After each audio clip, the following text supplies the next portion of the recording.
మారేడు లేదా బిల్వము ఎంతో పవిత్రమైనది. హిందువులకు మారేడు వృక్షం ఎంతో పవిత్రమైనది. మారేడు దళాలతో శివారాధన అనేది వేదకాలం నుండి ఉంది. మారేడు దళాల గురించి, వీటి మహిమ గురించి, ఎన్నో తెలియని విషయాల గురించి ఈరోజు వీడియోలో మనం తెలుసుకుందాం. మారేడు చెట్టు మహిమ గురించి విన్నా, చదివినా, చెప్పినా సకల శుభాలు కలుగుతాయి. ఈ సృష్టిని కాపాడడానికి ఆ మహాశివుడు కాలకూట విషాన్ని మింగి తన కంఠంలో బంధించాడు.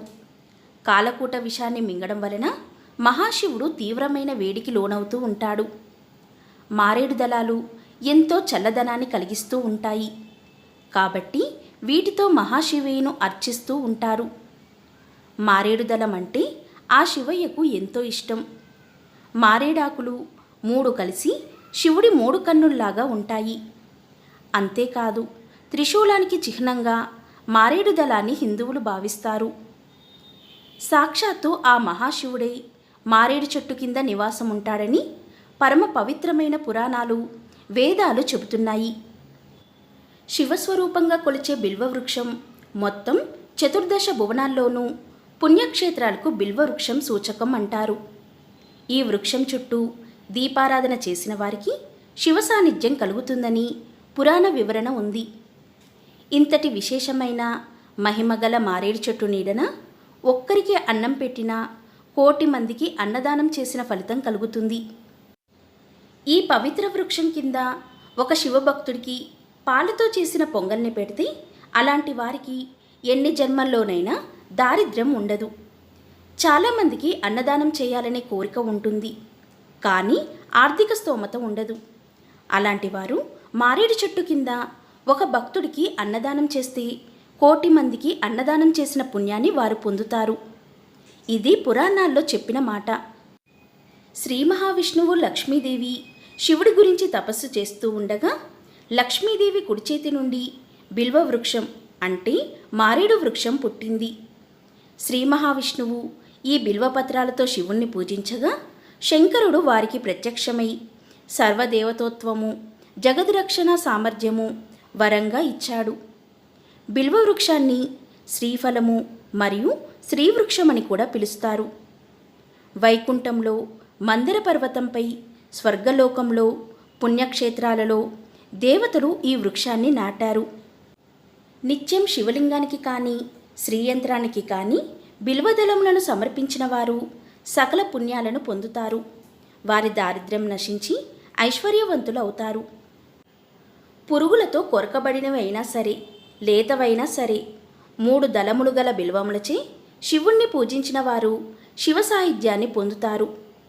పుష్పాలను కోసిన వెంటనే దైవారాధన చెయ్యాలి.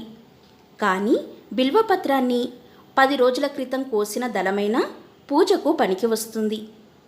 బిల్వపత్రాన్ని కోసిన తర్వాత ఎప్పుడైనా, ఎన్ని రోజులకైనా దైవారాధన చెయ్యవచ్చు. కానీ ఇక్కడ ఒక రహస్యం ఉంది. బిల్వపత్రాన్ని కోసిన తర్వాత ఎప్పుడైనా పూజకు పనికి వస్తుంది. ఒక్క సోమవారం రోజు కోసిన బిల్వపత్రం మాత్రం ఆ రోజు మాత్రమే ఉపయోగించాలి. మరుసటి రోజు ఆ పత్రంతో దైవారాధన చెయ్యకూడదు. ఇక్కడ మీకొక సందేహం రావచ్చు. 10 రోజులు ఆగితే బిల్వపత్రం ఎండిపోతుంది కదా, బిల్వపత్రం ఎండిపోతే పూజకు పనికి వస్తుందా అని సందేహం మీకు రావచ్చు. అవును, ఎండిపోయినా సరే ఎన్ని రోజులకైనా బిల్వపత్రాలను దైవారాధనకు ఉపయోగించవచ్చు. అందులో ఎటువంటి సందేహం లేదు. ఒకసారి లక్ష్మీదేవి శ్రీ మహావిష్ణువును ఇలా అడుగుతుంది. నాదా, ఏ పుష్పాలతో పూజిస్తే ఆ మహాశివుడు ప్రసన్నుడవుతాడు అని అడుగుతుంది. దానికి శ్రీ మహావిష్ణువు ఇలా చెబుతాడు. లక్ష్మి, కమలములతో శివారాధన చేస్తే శివుడు ప్రసన్నుడవుతాడు అని చెబుతాడు. అంతట లక్ష్మీదేవి సహస్ర కమలములను తానే స్వయంగా కోసి లెక్కపెట్టి శివుణ్ణి పూజిస్తూ ఉండగా 2 కమలములు తక్కువ అవుతాయి. వెంటనే లక్ష్మీదేవి ఆశ్చర్యపోయి పూజ ఆగకూడదు అనుకొని ఒక స్తనమును కోసి కమలమునకు బదులుగా పూజించి 2వ స్తనం కోయబోతూ ఉండగా శివుడు లక్ష్మీదేవి భక్తికి మెచ్చి ప్రత్యక్షమై ఇలా వరమిచ్చాడు. లక్ష్మి, నీ భక్తికి ఎంతో ఆనందం పొందాను. నాకు ఎంతో ఇష్టమైన బిల్వ వృక్షాన్ని ఈ రోజు నుండి నీ పేరుతో కూడా పిలుస్తారు. ఆ రోజు నుండి బిల్వ వృక్షాన్ని శ్రీఫలమని పిలవడం మొదలుపెట్టారు. అంతేకాదు లక్ష్మీదేవిని బిల్వనిలయ అని కూడా పిలుస్తారు. ఆ విధంగా భక్తి కలిగిన వారు 1 కానీ 3 కానీ 5 కానీ 108 కానీ ఈ వృక్షం చుట్టూ ప్రదక్షిణలు చేసి వృక్షాన్ని పూజిస్తే సర్వరోగాలు నశించి సర్వగ్రహ దోషాలు తొలగి సంతాన భాగ్యం కలుగుతుంది. శివలింగమును అభిషేకం చేసి పూజించిన బిల్వతీర్థం తీసుకుంటే సమస్త పాపములు నశించును. అనేక జన్మల వలన సంపాదించిన పుణ్యం ఉంటేనే కానీ మానవులకు బిల్వపత్రములతో ఈశ్వరుణ్ణి అర్చించే అదృష్టం కలగదు. బిల్వదళములతో శివపూజ చేసిన వారికి తిరిగి మరుజన్మ లేదు, శివ సాయుధ్యం కలుగుతుంది. బిల్వపత్రాలు లభించినప్పుడు చెట్టు కింద ఉండే పవిత్రమైన మట్టితో అయినా కస్తూరి పొడి వలె శివుణ్ణి పూజించవచ్చు అని శాస్త్ర ప్రమాణం. ఎవరైతే ప్రాతకాలమున బిల్వ వృక్షాన్ని సందర్శించి ప్రదక్షిణములు చేసిన వారికి సర్వ పాపములు నశించును. ఎవరైతే వారి జీవితకాలంలో ఒక్కసారైనా మారేడు దళంతో శివపూజ చేయరో వారు 100 సంవత్సరాలు బ్రతికినా వారి జన్మ వ్యర్థము. ఎవరైతే ప్రతిరోజు మారేడు దళములతో శివలింగమును పూజించునో వారు అష్టైశ్వర్యాలు పొందుతారు. మారేడు దళం 3 ఆకులలో త్రిమూర్తులైన బ్రహ్మ, విష్ణువు, మహేశ్వరులు కొలువై ఉంటారు. మారేడు దళం ఇచ్ఛాశక్తి, జ్ఞానశక్తి, క్రియాశక్తికి సంకేతం. ఇవి 3 శివస్వరూపం.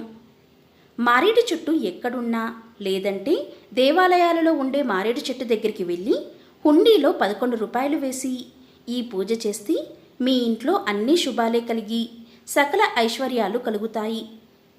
మారేడు చెట్టు మొదట్లో నీళ్లు పోసి ఆవు నీతితో దీపారాధన చేసి గంధపు సువాసన వచ్చి అగరబత్తులను వెలిగించి చెట్టు కింద కూర్చొని లక్ష్మీదేవికి సంబంధించి అష్టోత్తరాన్ని పారాయణం చేయాలి. ఆ తర్వాత తమలపాకు, వక్క, పండు, తాంబూలం పెట్టాలి. తమలపాకులో 5 రూపాయలుంచి మారేడు చెట్టు మొదట్లో పెట్టి ఆ తర్వాత తమ దారిద్ర్య బాధలు తొలగిపోవాలని ఆ మహాశివుడికి, శ్రీ మహాలక్ష్మికి నమస్కరించుకోవాలి. ఆ తర్వాత 2 మారేడు దళాలను ఇంటికి తెచ్చుకొని ఒక దళాన్ని బీరువాలో ఉంచుకోవాలి. రెండవది కవర్లో ఉంచి జేబులో పెట్టుకుంటూ ఉండాలి. ఇలా చేస్తే డబ్బు స్థిరంగా ఉంటుంది. సకల శుభాలు కలిగి ఐశ్వర్యవంతులవుతారు.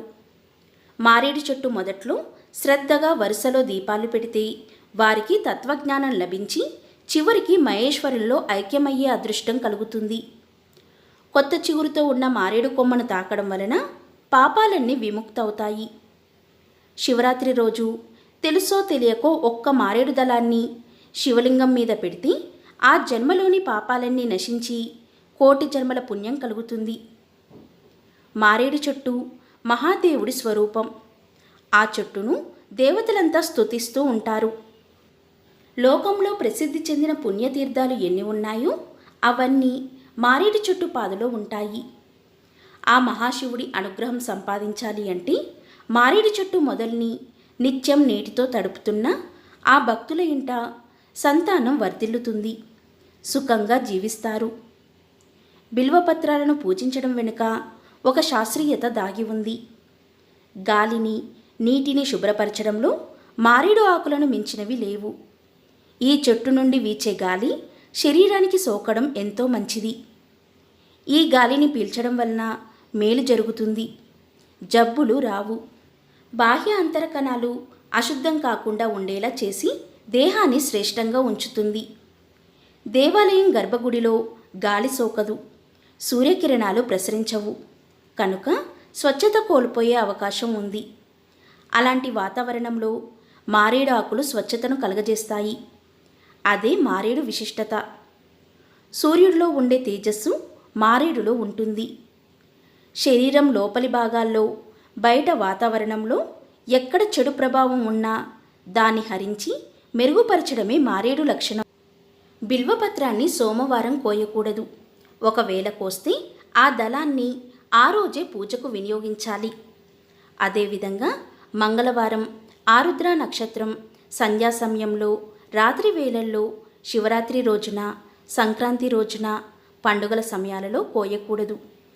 కాబట్టి మారేడు దళాలను ముందు రోజు కోసి భద్రపరిచి ఆ దళాలతో పరమశివుణ్ణి పూజిస్తారు. తులసీ దళాలు లేకుండా శ్రీ మహావిష్ణువుకు చేసే పూజ వ్యర్థమైనట్లే మారేడు దళాలు లేకుండా సదాశివుడికి జరిపే పూజ కూడా వ్యర్థమని మన పురాణాలు చెబుతున్నాయి. మారేడు చెట్టు మొదట్లో ఉండే కొన్ని నీటిని తలపై పోసుకుంటే గంగా నది స్నాన ఫలితం దక్కుతుంది. పూర్వం ఇంద్రుడు తన సామ్రాజ్యాన్ని కోల్పోయి దారిద్ర్య నాశనానికి మహాలక్ష్మిని 8 శ్లోకాలతో స్తుతించాడు. ఆ స్తోత్రానికి శ్రీ మహాలక్ష్మీదేవి సంతోషించి అతనికి ప్రత్యక్షమై అతనికి సకల వరాలు ఇచ్చింది. ఆపై లక్ష్మీదేవి ఇంద్రుడితో ఇలా అంటుంది: దేవేంద్ర, నీవు చేసిన ఈ స్తోత్రం వేదసమ్మతమైన స్తోత్రం. ఇందులోని నామాలన్నీ మహామంత్రాలే. శ్రావణ శుక్ల ద్వితీయ తేదీ నుండి కానీ, భాద్రపద పూర్ణిమ నుండి కానీ, ఆశ్వయుజ పాడ్యమి నుండి కానీ, కార్తీక మాసంలో ఏదైనా సోమవారం నుండి కానీ, తక్కిన మాసాల్లో శుక్రవారం నుండి కానీ ఈ స్తోత్రంలోని ఒక్కొక్క నామాన్ని పఠిస్తూ 9 రోజులు విడిచిపెట్టకుండా నన్ను బిల్వపత్రాలతో పూజించిన వారికి ఎటువంటి దారిద్ర్య స్థితి నుండి అయినా తొలగించి సర్వసంపదలను ఇస్తాను. ముందుగా గణపతిని, తరువాత గురువును ధ్యానించి పూజామందిరంలో నా పటం ఉంచి యథాశక్తిగా పూజించి మారేడు దళాలతో పూజించాలి. పూజ మధ్యలో ఎట్టి పరిస్థితులలోనూ లేవరాదు. నైవేద్యం ఆవు పాలు కాచి చల్లార్చి పంచదార కలిపి ఆవు పాలని నివేదించాలి. ఆ పాలు కుటుంబ సభ్యులే తాగాలని చెప్పింది. అలా ఇంద్రుడు అమ్మవారి మాట ప్రకారం చేసి ఇంద్రభోగాన్ని మళ్ళీ పొందాడు. ఇంద్రుడు స్తుతించిన ఆ 8 శ్లోకాలు ఏంటి అంటే: నమస్తేస్తు మహామాయే శ్రీపీఠే సురపూజితే శంఖచక్ర గదాహస్తే మహాలక్ష్మీ నమోస్తుతే నమస్తే గరుడారూఢే డోలాసుర భయంకరి సర్వపాపహరే దేవి మహాలక్ష్మీ నమోస్తుతే సర్వజ్ఞే సర్వవరదే సర్వదుష్ట భయంకరి సర్వదుఃఖహరే దేవి మహాలక్ష్మీ నమోస్తుతే సిద్ధిబుద్ధిప్రదే దేవి భుక్తిముక్తి ప్రదాయిని మంత్రమూర్తే సదాదేవి మహాలక్ష్మీ నమోస్తుతే ఆద్యంతరహితే దేవి ఆదిశక్తి మహేశ్వరి యోగజ్ఞే యోగసంభూతే మహాలక్ష్మీ నమోస్తుతే స్థూల సూక్ష్మ మహారౌద్రే మహాశక్తి మహోదరే మహాపాపహరే దేవి మహాలక్ష్మీ నమోస్తుతే పద్మాసన స్థితే దేవి పరబ్రహ్మస్వరూపిణి పరమేశి జగన్మాత మహాలక్ష్మీ నమోస్తుతే శ్వేతాంబరధరే దేవి నానాలంకారభూషితే జగత్స్థితే జగన్మాత మహాలక్ష్మీ నమోస్తుతే. ఈ స్తోత్రం 3 పూటల చదువుతూ మారేడు దళాలతో శ్రీ మహాలక్ష్మీదేవిని పూజించాలి. ఒక్కోసారి మారేడు దళాలు దొరకకపోతే ఏం చేయాలో కూడా వేదవ్యాసుడు ఇలా చెప్పారు: వెండి లేదా బంగారంతో 108 బిల్వపత్రాలు తయారు చేయించుకొని వాటితో పూజించాలి. వాటిని ఏ రోజుకు ఆ రోజు కడిగి మరునాడు పూజకు వాడాలి అని వేదవ్యాసుడు చెప్పారు. ఇక మారేడు ఆరోగ్యానికి చేసే మేలు అంతా ఇంతా కాదు. మారేడు పండ్ల వాసన చాలా ఆహ్లాదకరంగా ఉంటుంది. దీనికి శరీరాన్ని చల్లబరిచే గుణం ఉంది. అలానే విరోచనకారి కూడా. జీర్ణశక్తిని పెంచుతుంది. బాగా పండిన పండులోని గుజ్జును తింటే దీర్ఘకాలికంగా ఉన్న మలబద్ధకం తగ్గుతుంది. మారేడు ఆకులను నూరి రసాన్ని శరీరానికి పూసుకుంటే శరీర దుర్గంధం పోతుంది. మంచి సువాసన వస్తుంది. మారేడు ఆకుల కషాయం తాగితే వ్యాధి నిరోధక శక్తి పెరుగుతుంది. రక్తాన్ని శుద్ధి చేస్తుంది. శరీరంలోని విషాన్ని హరిస్తుంది. జ్ఞాపక శక్తి పెరుగుతుంది. జ్వరం తగ్గుతుంది. మనం తాగే మంచినీటి బిందెలో రోజూ ఒక మారేడు దళం వేసుకొని ఆ నీటిని రోజంతా తాగుతూ ఉంటే మనకు ఎంతో ఆరోగ్యాన్ని ఆ నీరు పంచుతాయి. నీటిని శుద్ధి చేసి స్వచ్ఛమైన నీటిని అందిస్తాయి. కాబట్టి మారేడు వృక్షం ఆధ్యాత్మిక పరంగా, ఆరోగ్యపరంగా మానవునికి ఎంతో మేలు చేస్తుంది. మారేడు చెట్టు మహిమ గురించి విన్నా, చదివినా, చెప్పినా సకల శుభాలు కలుగుతాయి.